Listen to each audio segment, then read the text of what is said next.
Abby Covert is an information architect, writer, and community organizer with 2 decades of experience helping people make sense of messes.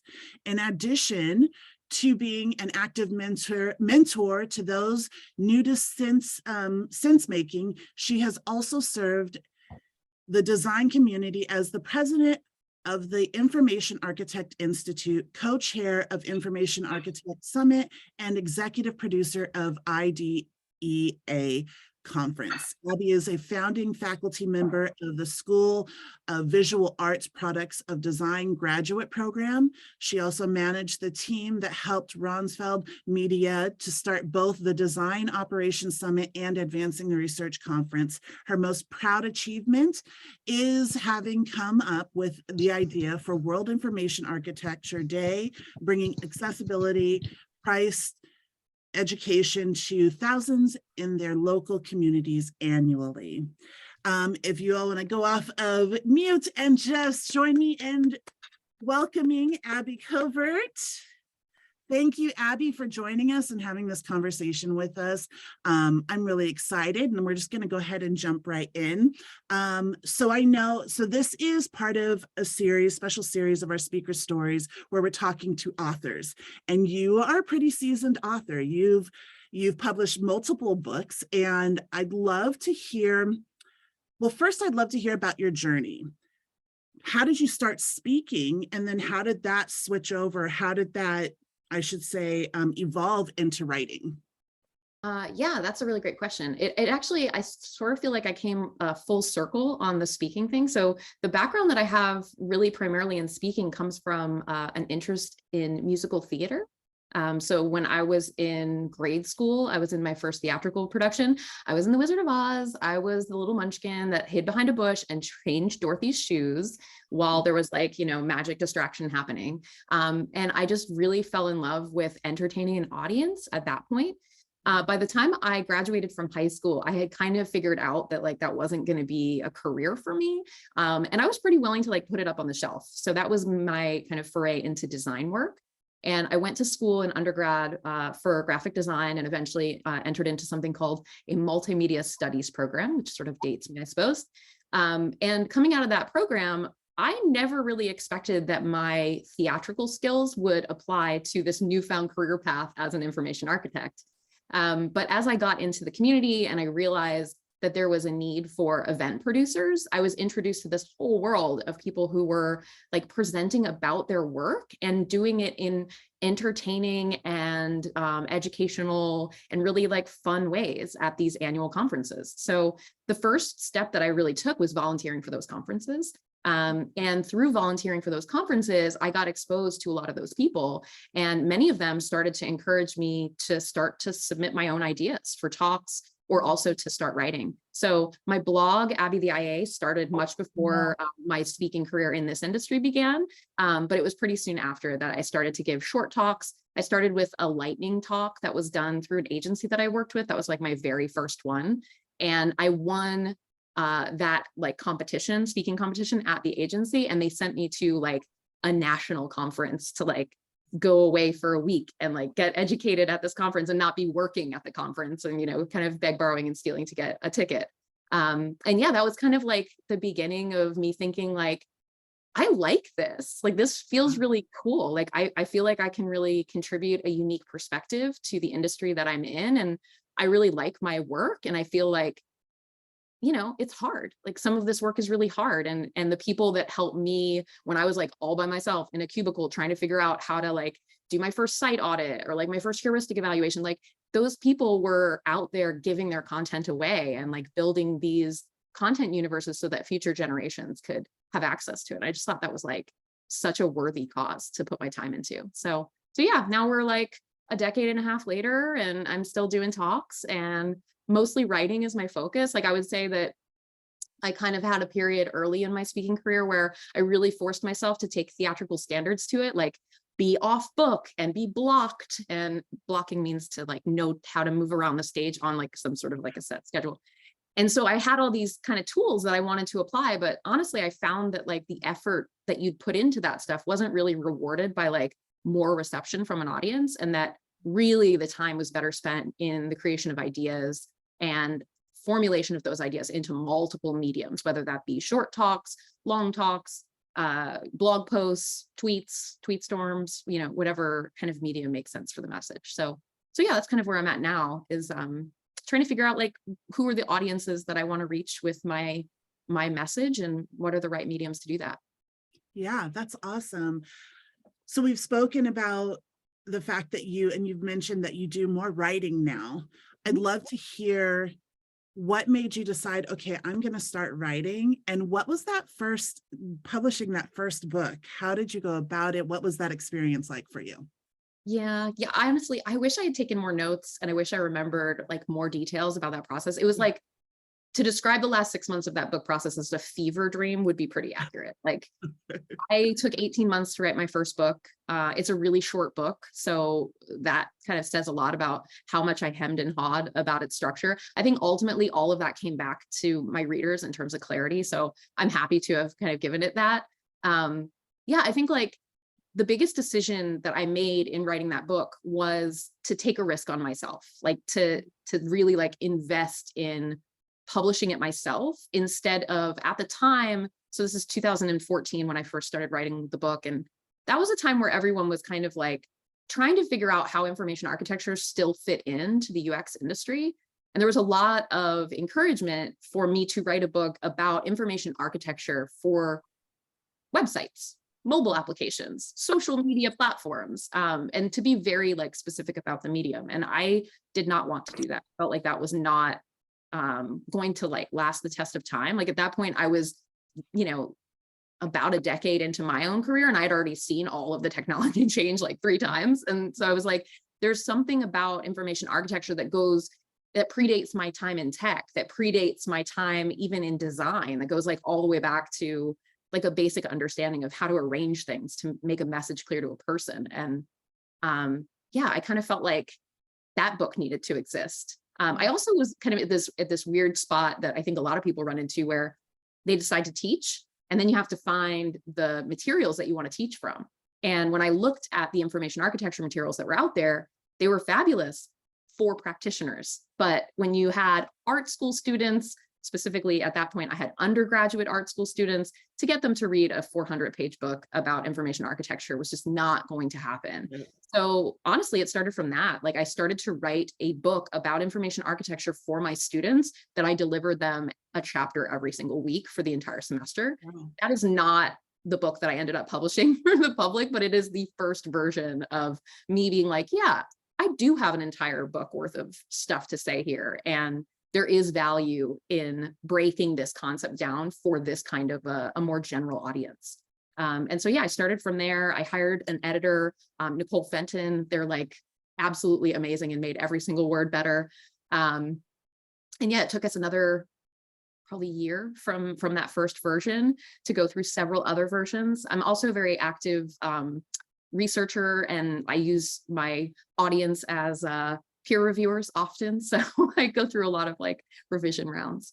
Yeah, and then the first book ultimately became sort of like the starting point for my second. There was a chapter in my first book that covers common types of diagrams. And over the years, there's been 8 years since that book came out, I hear from readers all the time, like, those are so useful. Also, how do you make those? Because seeing one and making one in your own context are actually different things, which, as a teacher, it took me all of those years and all of those interactions to really understand that, like, I was taking diagrams for granted, as opposed to making them something that was an accessible subject matter, which I hope my second book does a good job at. That's very cool. I love that you really like considered who your audience was and what the need was. You saw that there was all this information that was very helpful, but you saw that there was a need and a window where people actually needed that information in a different way, and just to meet them where they were. I think that's amazing. So since you published your first book and now you're many years later and you've become a bit more seasoned, are there specific lessons that you learned or tricks of the trade that you learned when it comes to publishing books? Oh my goodness, I would say the big theme is that books take time. like a lot of time, like more time than you estimate at the beginning. And I think that that's really important to understand, not just as a writer, but also as a producer. When you work with other people and you live in a world with, you know, realities of other people's schedules, your schedules, you know, global pandemics occurring in the middle of projects, all these things, like you can't really make books fit in Gantt charts as much as I think publishers probably encourage you to be able to. I don't know about you, but I have a lot of author friends that are like perpetually behind on their deadlines. That's not a great way to write a book. Like the best way to write a book is to give it the time that it needs. So I would say that's my biggest lesson is I learned in my first book that I could self-publish. And in my second book, I took advantage of that reality to give myself ample time. I also made like a marketing move that I would think that any marketer would probably think was pretty silly, which is I refused to tell my audience when the book was coming out. I just refused. I kept a date with my editor and my other partners, but I didn't share that date, and that date kept moving. Like when we initially talked about that date, it's a laughable difference from when the book actually came out. But that was a big lesson too of like my first book, I did promise a date and I was a month late and I really beat myself up about it. And I didn't want to be in that position, but I also didn't want to have like the kind of emotional weight of a date telling me how many times I was allowed to revise it, how many test readers I was allowed to have, how many times I was able to change the title of the damn thing, which I did 4 times. So yeah, there's just, I feel like the creative process of it is a big like aha for me. Like books are user experiences and they deserve the attention that we give to user experiences when we want them to be good. Yeah, and hire good people, just like hire good people and pay them what they're worth. Like don't Fiverr edit your book and then underpay somebody. Like get a really good editor and work with that person as a partner and bring them into your process as much as you can. That's really good advice. It's excellent advice. So have you, as you've gone on to your second book and as you continue to write, do you find it to be easier process for yourself, like now that you've learned, or do you feel like you still have certain struggles in certain areas?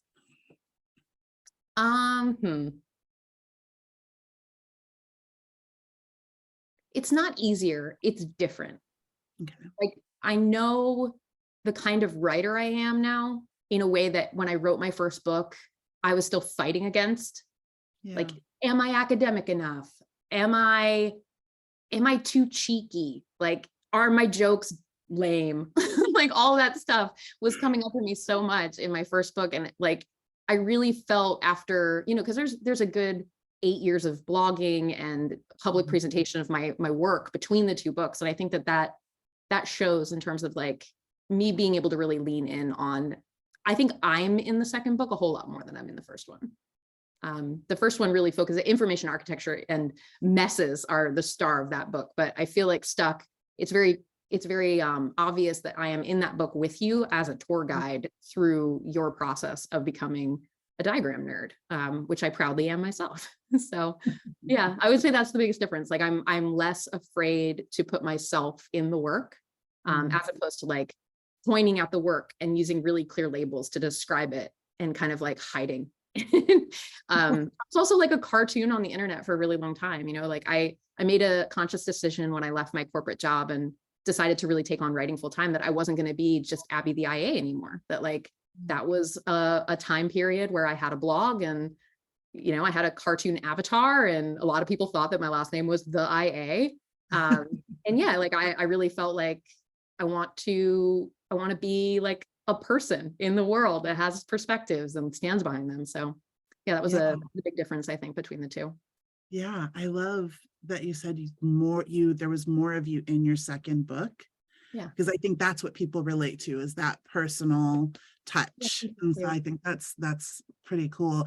I want to jump back just a little bit. You had mentioned that you made a marketing move that most marketers would not be cool with. But I'd love to hear, you know, that is a big part of, especially in some of you may or may not know, but Women Talk Design, Abby, you might know, I'm sure you know, that we are working on publishing a book from our Present Yourself program. And, you know, we're figuring out promotion and marketing and things like that. I'd love to hear what other than not giving the book date release, but what are some tricks of the trade? Like, what were ways that you found that worked for you as far as marketing and creating buzz about your books? Okay, so before I get into answering your question, I want to do a little infomercial real quick for the book that you just mentioned that y'all are writing. Can you all just do me a favor? You go to the Kickstarter campaign that I know you all have emails about. I know you do. You're on the list that got to this meeting, so you already know about this. If you haven't yet, can you just go and give a little bit of money to these ladies, because they are doing something that's really important. So I'll just talk for another second about that, so you have time to go do it before I answer the question. Is everybody going there? Tell me in the chat. You're like, wee, I'm gone. You don't have to listen to my answer because it's for Frances and Danielle. So you can go do your thing and then come back. Thank you, Danielle. There's right there for you. Okay. So in terms of marketing, I would say I am currently battling a mental monster of feeling like I'm not allowed to market my own work. And also feeling very challenged about the velocity of marketing that is required to play with the systems that we are given. So like social media, for example, if I want to be marketing on social media at all, I have to be putting in a tremendous amount of effort, because if I only go on there once a week or once a month, or in my case, like once a quarter, and say something, like, it is literally like walking into a very crowded room, screaming and running out. And I know that, but to take the time to play the game, to get valued by the system and not by my readers, that doesn't feel authentic to me. So I would say that that's my biggest challenge. And I would say that you all probably are hitting or already hit that challenge as well. So that becomes like a question, at least it did for me, of like, what is the most direct way that I can reach my customer? And that happens to be at this moment in this reality, it happens to be email. So in 2020, I shifted my focus entirely to building my mailing list. That's all I ever marketed. I just only said that. It's like, if you want to know anything from me, this is where I'm doing it. I'm writing a book. I'm not on social media right now. I don't know if that's a good marketing move, but for me to like get the distance that I needed from the idea of marketing myself all the time, while also simultaneously writing a book that I wasn't sure how it was going to go, or where it was going to go, or what it was going to end up being, that gave me a lot of space. It also gave me this like social contract with my audience that, like, if they didn't hear from me for a couple months, they were probably going to reach out and say something, and they did. I managed to get 10 emails sent last year. I promised one a month. I did not get one a month out. Now, you might be like, oh, you were super busy, like you didn't get around to writing it. No, Frances, no. This email was in the email software. It was formatted, it was scheduled, it was ready to go. Why did it not send? Because of fear, like me not thinking that I'm enough to have that space in somebody else's inbox and somebody else's life. And those 2 emails taught me a lot about myself as like a creator. And it became kind of like a sort of like an existential creator dilemma, like, I really want to do this. I want this to be what I'm putting all of my time into professionally. But if I'm going to do that, I need to be comfortable with telling people what I'm doing, like that. Yeah. Sense. So yeah, a big move that I made after the book came out was I set some sales goals numbers. And I said, if I can hit these numbers by this date, I'm going to hire myself a producer. Because then I have this like other person I have to report to about sending emails and actually going on social media. So yeah, I am currently 3 months into having a producer on my team, which is really cool. It feels really like big girl pants. So that's really neat.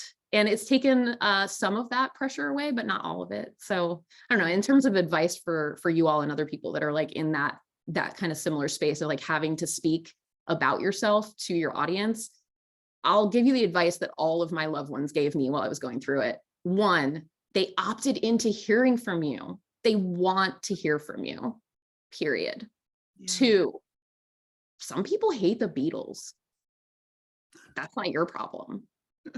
Like, there are going to be people that don't like what you have to say. There are going to be people that don't like the way that you wrote the tweet that you sent or whatever. And that's going to continue to be the case. So having like the resilience to kind of like know whose opinion you care about and whose opinion you can kind of let go.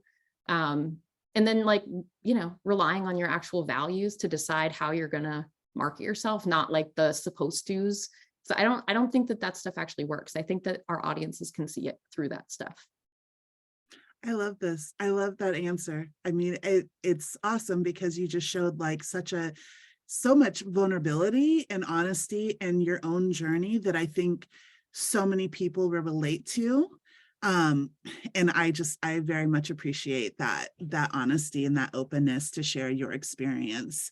I'd love to hear, you know, you said that you're doing more writing now. Is that your preference? Like, are you or do you love still speaking and writing, or is writing really like your passion at this point?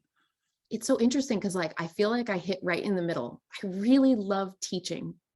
Like I really love teaching people. And I think some people really benefit from talks. Some people really want to hear a prepared storyline that is voiced over with graphics to deliver points. And I love putting those things together. I don't have the energy to put that kind of content out well more than a couple times a year. So I sort of have to like build my business model around that. But a lot of other people really learn from reading words and long form narrative. So I've really tried to like lean in on that. My latest project is called The Practitioner's Guide to How to Make Sense of Any Mess. And it's a long form written course that I'm building on the book to sort of give people what they've been asking for the last couple of years since the book came out. It's like, this is a great introduction. Now I want to go do this at my job, build that bridge for me. So I had a ton of fun researching and doing that project. And then the one that I'm going to start this next month coming is The Teacher's Guide to How to Make Sense of Any Mess. For years, I've heard teachers say like, I have this in my curriculum. I don't know if I'm using it right. Am I allowed to use this? You know, do you have anything, you know, extra about this that I could add for my students? So I really want to like make a service that will kind of help those teachers with that content. So that's my next project. I'm currently looking for teachers. So reach out if you're one of them. That's awesome. Yeah. So I think that like focusing on teaching and thinking about what is the best way for that message is more than like, you know, I like doing both. I mean, speaking for me is a lot of writing. Like I no longer memorize talks, and I do not speak off the cuff, except for in interviews like this, mostly because I have ADHD. I can't stay on a message. Like, you know, this interview, this is my best format because we can kind of meander, we can joke around, we can come back to a point. But if I'm like, I have a time limit and I have a subject and I need you to deliver an entire narrative arc to a result, no, I'm scripted. And for years, I beat myself up about it because at least one person, I'm not going to say that they're a mean person, but one person will say something like, oh, why'd she have to read? You know, and it's like, well, because it takes 50 plus hours to go off book on an hour plus talk. Maybe that's why. So I think it's really like a writing exercise for me in a lot of cases to prepare for a talk. So yeah, I would say probably the writing part is the stronger skill for me, but teaching is always kind of like the place that I want to hit with the people that I'm speaking with. Yeah, it seems like both are very much married together in your process, which is really, really cool. You don't often hear that, and I love it because I'm sure that they both complement one another. Yeah, I mean, I think like the theatrical thing comes back in those times because I write and read aloud a lot, and I also have been told by 3 editors now that I write the way I speak. That can be challenging for an editor to deal with. And there's definitely like, I feel like in my best flow, I am having a conversation with my audience very actively on a page, which that's when it feels good to me to be writing. Very cool. I love it. I'm going to open it up. If you have any questions, please pop them in the chat, or if you'd like to use the raised hand feature, which is in your reactions. But we'd love to hear some questions from the audience. And in the meantime, I'll ask another question while we wait for eager hands to pop up. It's overwhelming how quickly you all are asking questions. There might be an incentive to ask the first there question. May be, so you might want to think of something. There could be an incentive. Oh, gee, could there? I don't know what it would be. I have no idea either. I don't know what it would be. Somebody will have to ask a question for us to find out. So in the meantime, I'd love to hear about what writers and speakers inspire you. Oh my goodness. Okay. Whew. That's such a big question. I know, I'm I feel sorry. like I'm gonna hit really close to, I'm gonna hit close to the vest for this event. I want to do a shout out to the women authors in my field that made it clear to me that I could be a writer. Is that a fair way to answer this question? Yeah, no, that's great. Okay. Yeah. So we'll start with the queen herself, Christina Woodkey. Christina Woodkey one time drove me in her tiny yellow car from San Francisco to San Diego. And during that time, she basically just like hyped me up for writing my first book. Like it was just like I had this binder that I had written my version for my students, and I had it like clutched to my chest in this little yellow car basically in the entire time. And she was just like, yeah, you can do this. Like you have something to say, and people will want to hear it, whatever it is. And so Christina gets like a huge kind of just like debt of gratitude from me from that perspective. But also like her books like changed me. Like her book on KPIs, like I write KPIs for everything. Like my personal life is driven by KPIs. I just feel like what she's done for the field of information architecture, what she's done for the UX field, what she's done for women in design and technology is just like, it's notable. So yeah, Christina's top of my list. Also, Indie Young is probably like the first book that I read in the UX field where I was like, oh, yes, I could write a book in the UX field. So her book about mental models, like took me deeper into my IA practice than I was prior. Like I read that book pretty like mid-level, I would say, in my time practicing, and it changed how I thought about what I was doing. Like it was the shift that I needed to understand that it wasn't about convincing people that I was right about what we should do. It was about understanding people's actual like mental process of thinking about what I was even proposing, which just like blew my mind. And I continue to just recommend her book on mental models and practical empathy as like two of the absolute best reads in our field, in my humble opinion. Who else? Erica Hall, Christina Halverson, Ellen Lupton is my favorite typography and design writer. Yeah, all women that if you don't follow them and their work, you would be wise to, from my opinion. That's awesome. I love that. So we have some questions that have popped in. So we'll go with the first one here. And we're going to go with Jeff Pass. Jeff asked, talk to us about the misuse of diagrams, the overuse of pie charts when something else would be better. Is there a way for folks that are unsure to quickly pick the best way to visually represent ideas? First of all, hi, Jeff. I know Jeff Pass. Great question. I would say that the thing that I learned about diagrams while writing this book was how we have to let go of our want to be super prescriptive about when things work and when things don't work. The pie chart thing is an absolute blessed example. Like, I know that there's a whole lot of people on the internet that are like, never use a pie chart, never anything. But I can say from my standpoint, working in, fields surrounding diagramming for as long as I have, that there are times when a pie chart is the right way to do stuff. So I'd say it's really like less about finding the right template for the diagram and more about considering what your audience and your intention for that diagram is and what the scope that you have looks like, because there's different types of diagrams that help with different types of scope. So, there's like millions of kinds of diagrams, pie charts only being one of them. But yeah, I feel like the blanket assumption that like, nothing can be in a pie chart or this shouldn't be a bar, I think it's often hiding like a deeper conversation that we should be having about audience and what we're trying to actually get across in the diagram that we're making.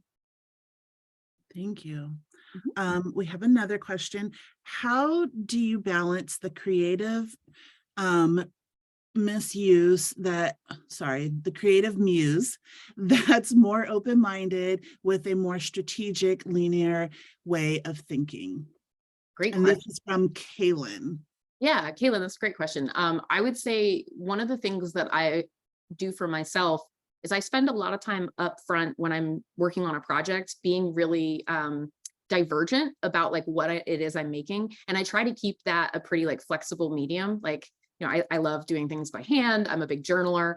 I find that if you do all that, you can kind of make yourself a map that then you are writing linearly too. And that's where your habit and your routines, that's when they become the thing that takes you through the rest of the process, because you can't be creative all the way through. If you're creative all the way through, you're gonna keep changing your mind, you're gonna keep like throwing new things.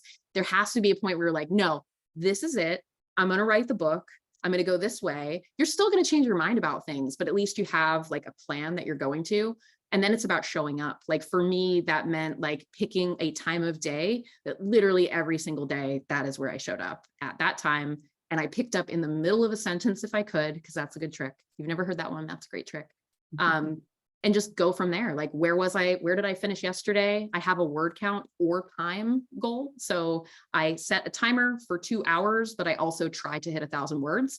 Sometimes I hit 1,000 words in like a half an hour and I'm bingo bongo on with my day. Other times it's like 2 hours in, I have not hit 1,000 words. I feel like absolute death. And then I just stop because the timer goes off and I'll try again tomorrow. So yeah, that's my process. Thank you. That was a I great will question. just point out, Kaylin also asked for the list of the authors that you spoke about, and Danielle was awesome. Danielle is our CEO for Present Yourself, and she's here in the background being an amazing producer for me. And she went ahead and she put links to that list. So if you missed it, please take a look at the chat. The links to the different authors are in there, the list. And then Danielle, can you, before we move on from that, can you Yeah. add more? Can you add Erin Malone? Because she's currently writing a book about the history of women in interaction design. And that is an amazing project. I feel like this audience needs to know about that project, if not, if you don't already. So sorry, side note. Yeah, no, you're good. Thank you. We have another question from Jenny Cherie. And Jenny asks, when the process of writing that first book got hard, how did you keep yourself going, especially not knowing whether it would be successful? How did you keep yourself motivated? That's a great question. I would love to hear this. Oh my gosh. Okay. I'm gonna give you the easy answer, which is therapy. Go to therapy. Therapy helps a lot. I've been in therapy for many, many years, but I would say like my therapist really helped during this process in terms of like crisis of confidence kind of stuff comes up a lot for me. And I feel like when those things were happening, even when I was able to drag myself to my desk and show up for those times, which I was pretty good about sticking to, there were definitely times where that turned into like beating myself up.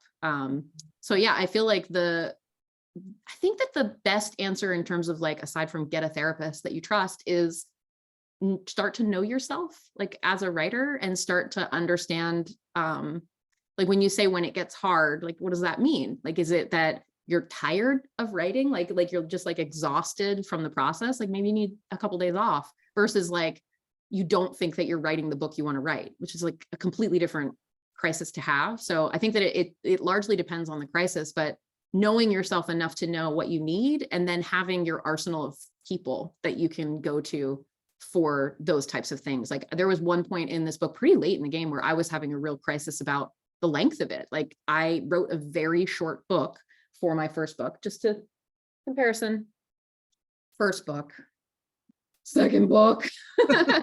And when I was reviewing with readers, I did like a final peer review round that included some test readers. And I had several people be like, this book is great. Also, it's way longer than I expected. And they weren't saying it was too long, but they were kind of saying like, I didn't expect your book to be this long. And it really threw me for a loop. So I called the head of the products of design department, Alan Chachanoff, who helped me with my first book in a similar position of crisis of confidence. And I was just like, hey, you read this thing, like, is it too long? Like, does it have too much? And we just like went around the carousel a couple times, and like, yeah, I guess find people that are willing to go on the carousel ride with you, like he wasn't like, here's what you need to do, Covert, like he was like, okay, let's go around it again. Like, do you think that it's okay, well, what are you thinking? Like, you need people that will allow you to voice your concerns about your work and will take you seriously about it. Cause I think writing is a really lonely place. So yeah, get you some writing friends and some creative muse arsenal people like Alan on your side. That's awesome. I love that you've mentioned a few people and that have been supportive to you and that have been kind of your support system.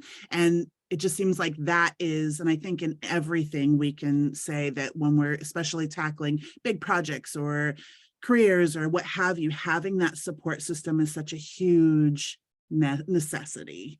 Yeah. And I love that you've mentioned so many people that have been able to kind of rally you and help you to really accomplish these pretty awesome things. One more question, and then we'll go ahead and we'll jump into breakout rooms. This question is quite important, I think. Okay. Where do we go to get a bookshelf like that? Oh my gosh. Let me just tell you, I bought this house for these bookshelves. I did. So I have a house in Melbourne, Florida. My husband and I moved here 7 years ago. This room was built by another author. He sadly passed, left to his family. And this pencil sharpener here, that right there, that's his. And it's the reason that we got the house, because in the letter with our offer, I said, I'm a writer. I'm looking for, the perfect place to write, my entire library worth of books that I see in my future. And if you could, I'd love to keep the pencil sharpener that's in that room. And it turned out that like that pencil sharpener was really important to that guy and his family. It meant a lot. And so, yeah, we ended up getting this house and these bookshelves. They're a bitch to dust. They also wrap the entire room just so the jealousy is full and complete. Oh, I know. I'm a lucky bitch. I know. I love it. We have time for one more question. Let me see. We have time for one more question, and then we'll go into breakout rooms. And if you take a look at the chat, folks, you'll see that Danielle shared our feedback survey. So if you could please, we would love feedback. We always want to know what is going great, what is not, what we can improve on. And then Amanda has one more question for us. Can you share some tips of strategies for navigating work as a neurodivergent woman? Ooh, Amanda, step 1, know that you are a neurodivergent woman. Step 2, what does that mean? Like I learned of my ADHD status about 3.5 years ago. And by learned about it, I mean, my therapist and my psychiatrist were sort of like, well, yeah, that's a thing. Like as if I should have known that already. So I would say that that's my first thing is like knowing that that's even a thing for you. The next thing that I would say is understanding that it comes with superpowers that only you can wield for your good. And knowing that like other people can wield those powers in you for their good, and sort of having the boundaries of that. So I think like a lot of my struggle has been that people rely on my neurodivergence to get a lot of work out of me very quickly, because they know that if they can incentivize me to be interested in it, I will rabbit hole and do all of it very quickly for them. And that's something that I wish I had learned a lot earlier in my career, because I feel like there was a lot of advantage taken. I also feel like there were times in my career where the way that I wanted to do things, I felt like I had to package up for other people to make sense to them. And one of the things that I'm really proud of from this latest book about diagramming is I understand now that when I make crazy maps for myself that look like the walls of like a motel in one of those Netflix dramas with detectives, like nobody needs to see that. Nobody needs to see that. I didn't know that. I thought that I had to show show my work the way that you show your work on like an elementary math test. What I've learned is that doing that can actually be like a wall between me and the people that I want to collaborate with, because they don't work the same way. They don't think the same way as I do, but also because in a lot of ways, by showing a diagram that I made for myself to understand something, I'm only showing it to kind of be like, look how much I understand, like they can't access that same thing. So I feel like knowing when you're doing something so that you can understand it for yourself versus knowing when you're communicating with other people is probably like the hardest skill that I've had to kind of dance with in this time. Thank you so much.